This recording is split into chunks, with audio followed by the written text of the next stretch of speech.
இந்த வீடியோ பார்த்து பயந்துடாதீங்க. இவ்வளோ வெயிட்டெல்லாம் வந்து ப்ரெக்னென்சியில் வந்து யாரும் தூக்க முடியாது.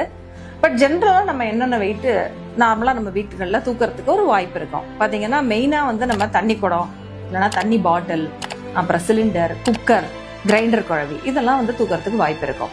யூஸ்வலாக இந்த மாதிரி வெயிட் தூக்குறப்ப நமக்கு என்ன பிரச்சனை வரலாம் அப்படின்னா, பேக் பெயின் வரலாம், ஜாயிண்ட் பெயின் வரலாம், சில சமயம் தடுமாறலாம், கீழே விழுகிறதுக்கு வாய்ப்பு இருக்கலாம், சில சமயம் பார்த்தீங்கன்னா சுளுக்கு மாதிரி வந்து பிடிச்சிக்கலாம். பட் ஒரு 7 மாசம் 8 மாசம் இருக்கும்போது நம்ம இந்த மாதிரி வெயிட் தூக்குறோம்னா அப்ப வயிற்றுல ப்ரெஷர் அதிகமாகலாம், அப்ப கர்ப்பப்பைக்கு ப்ரெஷர் அதிகமாகலாம், பேபிக்கு ஒரு ஃபியூ செகண்ட்ஸ் வந்து ஆக்சிஜன் போறது கம்மியாகலாம், பேபியும் அந்த ஸ்ட்ரெஸ்ஸை வந்து ஃபீல் பண்ணலாம். ஸோ ப்ரெக்னன்சியை பொறுத்தவரை நீங்க வந்து ஒரு 5 to 7 கிலோ, மேக்ஸிமம் 5 கிலோன்னு வச்சுக்கோங்களேன், 5 கிலோவுக்கு கீழே உள்ள வெயிட் தூக்குறப்ப மோஸ்ட்லி எந்த பிரச்சனையும் வராது. Okay, thank you.